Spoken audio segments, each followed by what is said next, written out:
Welcome back good early morning. हम बात कर रहे हैं थोड़ी सी हार्ट के जो डिजीजेस हैं उनकी इन्वेस्टिगेशन की। यहाँ मैं थोड़ा सा मैम से पूछूंगी, मैम थोड़ा सा ये बताइए कि सोनोग्राफी जो है हम लोग इको किन किन लोगों को एकदम सजेस्ट कर सकते हैं? आपके पास किस तरह के लोग आते हैं, किस तरह के लोगों को इको कराना चाहिए? देखिए अपने ऊपर तो कभी यहाँ पाकिस्तान की तो बात डिफरेंट है कि आप खुद जाके शायद अगर कह दें डॉक्टर से मुझे कराना है तो वो करा लेगा। अमेरिका में तो ऐसा नहीं हो सकता बगैर डायग्नोसिस के, क्योंकि वहाँ तो इंश्योरेंस कंपनी ही नहीं पे करेगी ना। अच्छा, दूसरी बात ये कि जो आप पहले कह रही थी ना, आपके कॉलर ने सवाल किया था कि आप कहीं पे भी एक टेक्नोलॉजिस्ट बिठा दें और वो ये कर ले, ऐसा नहीं होता। सीएमई के जो क्रेडिट्स हैं जो फिजिशियंस के लिए हैं, वहाँ वो मेरे लिए भी, आप मेरे टाइटल में देखें registered diagnostic cardiac sonographer. Registered का मतलब ये है कि मैं हर साल अपने वो सीएमई के क्रेडिट लेती हूँ और वो कंटिन्यू करती हूँ। हाँ, जिस साल मैं अपने सीएमई के क्रेडिट नहीं लूँगी मेरा लाइसेंस कैंसिल हो जाएगा, मैं नहीं कर सकती। और इंश्योरेंस कंपनी फिर मुझे वो टेस्ट की नहीं पे करती जो किसी का जो रजिस्टर्ड नहीं है टेक्नोलॉजिस्ट। इंश्योरेंस कंपनी उनका नहीं पे करेगी। तो ये तो हमारे लिए तो ये बहुत ज़्यादा ज़रूरी है। और हमारे हॉस्पिटल्स में भी ये सारे ग्रैंड राउंड्स होते हैं जिसमें कि डॉक्टर्स जो हैं वो लेक्चर्स देते हैं इसके ऊपर, और अगर हम वो लेक्चर्स अटेंड करते हैं तो हमें उसके सीएमई के क्रेडिट्स मिलते हैं। ये वो कंटिन्यूइंग एजुकेशन की बात हो गई थी, यूसुफ साहब ने मुझसे पूछा था। तो ये आप कोई ऐसा नहीं कर सकता कि जाके कोर्स कर ले या डिग्री ले ले मगर उसको कीप अप नहीं करे। ये आपको थ्रू आउट जब तक आप इस प्रोफेशन में हैं, जैसे फिजिशियंस को करना पड़ता है सीएमई क्रेडिट, हम लोगों को भी करने पड़ते हैं। ऐसा नहीं करते। और इससे आपकी जो नॉलेज जो है वो up to date with technology, जैसे आपको पता ही अब हम जिस वर्ल्ड में रह रहे हैं ये तो टेक्नोलॉजिकली इतनी फास्टर एडवांस हो रही है कि it is hard to keep up with this. तो अगर कभी 5 साल या 10 साल पहले कुछ किया है और फिर अब आप उसके बाद छोड़ के बैठ गए तो ऐसे कैसे हो सकता है? यहाँ तो न्यू टेक्निक्स एड ऑन होती जाती है। इसका तो रूल ऑफ थंब ये है कि पिछले 1 साल का डेवलपमेंट इतना है कि जो उससे पिछले 10 साल का होता है, और ये हर साल हो रहा है। तो फिर आप बताइए कि कितनी फास्ट। एक कॉल ले ले, कॉल सॉरी सर आप लोगों को इंटरप्ट करना पड़ जाता है, लेकिन कॉल 2 लोगों को ना बुलाया कर। तो तीसरा फिर कॉलर हो जाता है, तीसरा और मैं चौथी हमारे पास एक कॉल है जी। अस्सलाम वालेकुम। हेलो। हाँ जी, गुड अर्ली मॉर्निंग। कौन बात कर रहा है? जी मैं उम्मे कुलसुम बोल रही हूँ। जी कुलसुम, कहाँ से? कराची से। क्या हमारे पोल का जवाब दीजिए कुलसुम। मैंने सुना नहीं अभी, क्योंकि हमारी लाइट का प्रॉब्लम है ना, तो लाइट आती है। हम बता देते हैं, ये थोड़ा जेन्युइन इशू है जो हमारा पोल का सवाल है कि गाड़ी की फ्रंट सीट पे कौन बैठेगा, माँ बैठेगी या वाइफ? वैसे जब तक अल्लाह ने माँ साथ दी है तो माँ को बिठाना चाहिए। So sweet, that's a very diplomatic answer. अच्छा जी, अच्छा कुछ पूछना चाहेंगी कुलसुम?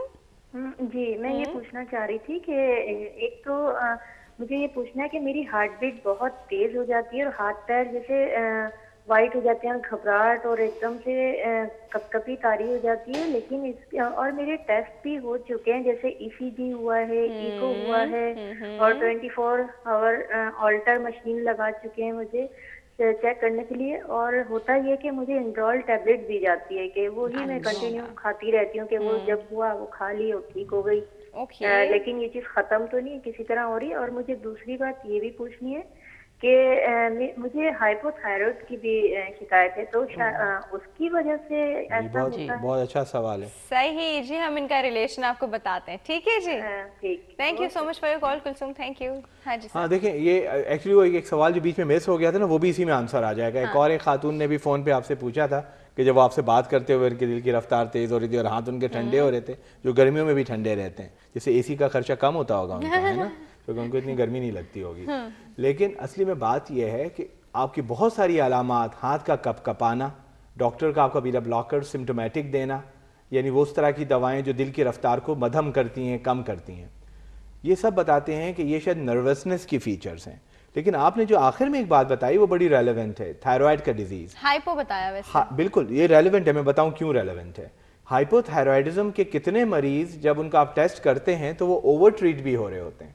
याद रखें, हाइपोथायराइडिज्म में जो आप दवा लेते हैं वो दवा नहीं है, वो आपका हार्मोन का रिप्लेसमेंट है। आपके जिस्म में एक हार्मोन थायरोक्सिन कम है, इसी को हम हाइपोथायराइडिज्म कहते हैं। तो जब आप वो दवा मुंह से लेते हैं तो हमेशा एक पॉसिबिलिटी है कि आपको 2 लेनी चाहिए तो आप 3 ले रहे हैं, 3 लेनी चाहिए तो 4 ले रहे हैं, 1 लेनी चाहिए तो 2 ले रहे हैं। बेचारे पेशेंट को तो नहीं, मैं वजह तो डॉक्टर से डिस्कस करेंगे ना, हम यहाँ बैठ के इलाज नहीं कर सकते, हम एक प्रॉब्लम को डिस्कस कर सकते हैं। तो ये बहुत मुमकिन है کہ تھائرائڈ کی زیادتی ساری چیز کر سکتی ہے، یعنی ہاتھ کا کپ کپانا، دل کا تیز ہونا، ہاتھ پاؤں کا ٹھنڈا پڑ جانا یا پھر کبھی گرم بھی ہو جانا، اور یہ ساری چیز. تو اس کے لیے آپ کے ڈاکٹر اگر آپ تھائروکسین پر یا ہائپر تھائرائڈزم کا علاج کر رہے ہیں تو سال میں 2 دفعہ نہیں تو 3 دفعہ، بعض دفعہ کوارٹرلی بھی بعض لوگ پسند کرتے ہیں، آپ کا ایک ٹیسٹ ہے، اس کو TSH کہتے ہیں، جو آپ کے بلڈ میں ایک ایسی کیمسٹری ہے جو آپ کے برین کے T3 T4 کے ساتھ کبھی ملا کے اور TSH خالی اسکریننگ کے لیے بہت اچھا ہے، اور اگر وہ نارمل ہے تو پھر ہم نہیں کہہ سکتے. ہاں یہ کہ خالی ایک بیٹا بلاکر اس لیے لے لینا ایک دوا کہ جب مجھے یہ ہوا تو میں نے لے لیا. ہم کچھ ایسے مشہور ایکٹرز، میں نام نہیں لوں گا، جن کو جانتے ہیں کہ وہ ٹی وی پہ نہیں آ سکتے کیمرے کے سامنے جب تک کہ وہ ایک ڈوسٹینارمن یا کسی اس طرح کی دوا کی نہ لے چکے آدھے گھنٹے پہلے. ٹھیک ہے، تو یہ انسان کی سائیکی بھی ایسی چیز ہے. کال موجود ہے جی، اٹینڈ کرتے ہیں. السلام علیکم. Good healthy morning Mrs Gobind. Morning جی، کیسی ہیں آپ؟ بالکل ٹھیک ٹھاک. وہی کل تو آپ آئی نہیں شاید، لیکن میرا سوال لکھا تھا آپ نے، یاد ہے؟ ہاں جی لکھا تھا، پوچھ نہیں پائی آج. نہیں لیکن میں انتظار کروں گی کیونکہ میں جمی رہتی ہوں جب تک پروگرام ہوتا ہے. پوچھ لوں گی. اتنا لمبا اپنے ویٹ کرایا، جیسے سیٹرڈے سنڈے پھر منڈے کو لگایا تو آپ نہیں پھر. چلیے ٹھیک ہے، آج آپ پوچھ لینا ضرور. ٹھیک ہے. اچھا میں ابھی ڈاکٹر صاحب سے پوچھوں گی کہ میرے ہسبینڈ کو اکثر چیسٹ پین ہو جاتا ہے، تو انہوں نے مختلف سارے ٹیسٹ ڈاکٹر نے کرا لیے، سب کلیئر ہیں، ایون الٹرا ساؤنڈ تک بھی کرا لیا ہے، لیکن پھر بھی کبھی کبھی ان کو ہو جاتا ہے جس کو ڈاکٹر شاید مسل پین بھی کہتے ہیں، تو نیوبرول لے لیتے ہیں یہ لوگ. لیکن جب بھی پین ہوتا ہے تو یہ ECG ضرور کراتے ہیں. تو ابھی بھی آؤٹ آف کنٹری تھے تو ان کو ایک دم سے یہ پین ہوا اور وہ پریشان ہو گئے، اور مجھے پتا ہے تو بھی میں پریشان ہو گئی. تو اس کا کوئی ہمیشہ ختم ہو جانے والا علاج نہیں ہے؟ یہ ہو جاتا ہے، کیوں ہوتا ہے؟ اور اس کے بعد بھی ڈاکٹر نے کہا کہ اگر آپ کو اس سے زیادہ کچھ انویسٹیگیشن کرنی ہے تو یہی جو ڈاکٹر صاحب شاید بتا رہے ہیں کہ الٹرا ساؤنڈ کے بعد جو ٹیسٹ ہوتا ہے جس کے لیے اپائنٹمنٹ دینا پڑتا ہے، یا شاید تھوڑا ایکسپینسو بھی ہے، تو وہ کروانا چاہیے یا الٹرا ساؤنڈ تک کافی ہے؟ ہم آپ کو بتاتے ہیں. ٹھیک ہے جی، thank you so much for call. اچھا ان کے سوال کا جواب دینے سے پہلے میں میم آپ سے پوچھنا چاہوں گی کہ اکثر ایسا ہوتا ہے کہ آپ کی heart beat for no reason, آپ سو رہے ہیں، you get up with that, اتنی آپ کی پیلپٹیشنز ہو رہی ہوتی ہیں and you feel that you know آپ ہل رہے ہیں، اتنی پیلپٹیشن آپ کے کان میں آواز آ رہی ہے، آپ کو بہت لاؤڈ فیل ہو رہا ہے. So what is it leading to? اس میں کس طرح کے ٹیسٹ ہونے چاہیے؟ دیکھیں پیلپٹیشن میں تو سب سے پہلے یہ ہے کہ آبویسلی کہ 2-3 مطلب کوئی اور ریزن نہیں ہے، you even sleeping resting completely, اس کے ایک دم سے شروع ہو جانا. ہارٹ ریٹ جو ان کو جو پیلپٹیشن ہو رہی ہیں اس کی بہت ساری وجوہات ہوتی ہیں، ڈاکٹر صاحب آپ کو بتائیں گے. لیکن یہ کہ موسٹ کامنلی جو نوٹس کیا جاتا ہے وہ یہ کہ اگر کیفین کی انٹیک بہت زیادہ ہے نا، اس سے ہارٹ پیلپٹیشن شروع ہو جاتی ہے. جیسے کہ کچھ لوگ کہتے ہیں کہ میں نے تو ساری عمر ہی کافی پی ہے تو اب کیوں ہو رہا ہے.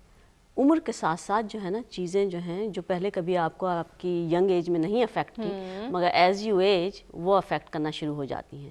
اور اگر کیفین انٹیک بہت زیادہ ہے تو وہ ہارٹ پیلپٹیشن ہوتی ہیں، جو لوگ کہتے ہیں دل گھبرا رہا ہے میرا، جو ہے کہ ان کو یہ محسوس ہو رہا ہے. اب اگر وہ کیفین نہیں ہے کوئی وجہ تو پھر یہ کہ ہولٹر مانیٹر ان کے لگایا گیا.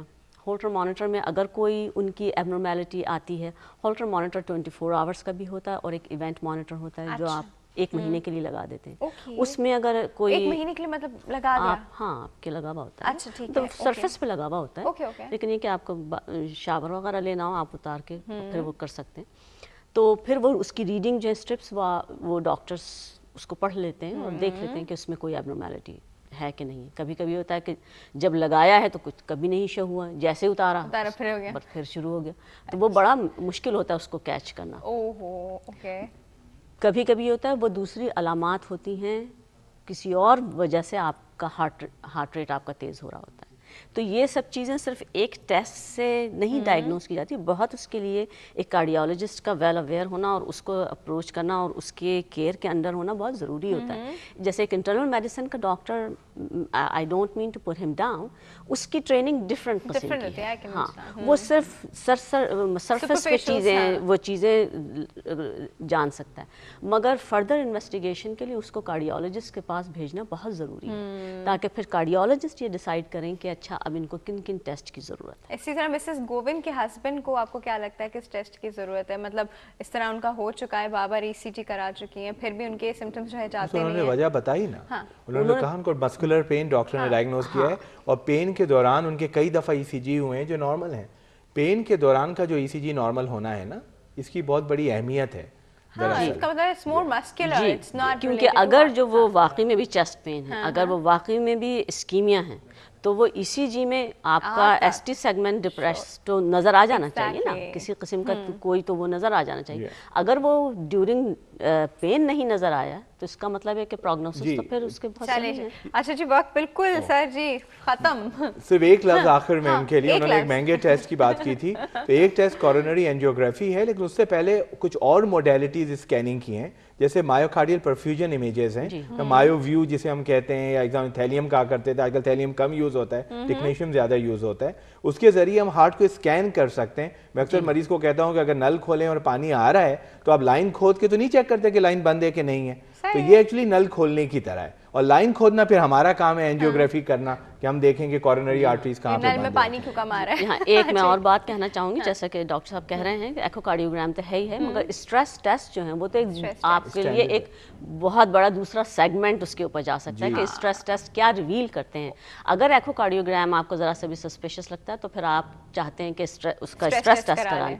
अगर स्ट्रेस टेस्ट में भी आपको 100% क्लैरिटी नहीं नज़र आ रही, मगर आपके एक कार्डियोलॉजिस्ट के माइंड में थोड़ा सा डाउट है कि नहीं ये शख्स जो है शायद बेनिफिट करेगा अगर इसका कैथराइजेशन करा दिया जाए, अगर वो लगता है कि थोड़ा सा स्ट्रेस टेस्ट जो है वो लग रहा है एबनॉर्मल है। रिस्क असेसमेंट इशू है, अगर ये हाई रिस्क पेशेंट है तो फिर हम उसको कैथ करेंगे, अगर ये हम अपने क्लिनिकल ये डिसीजन क्लिनिकल डिसीजन। चलिए जी ठीक है, और जी वक्त बिल्कुल खत्म हो गया है। डॉक्टर साहब बहुत बहुत शुक्रिया आपके आने का।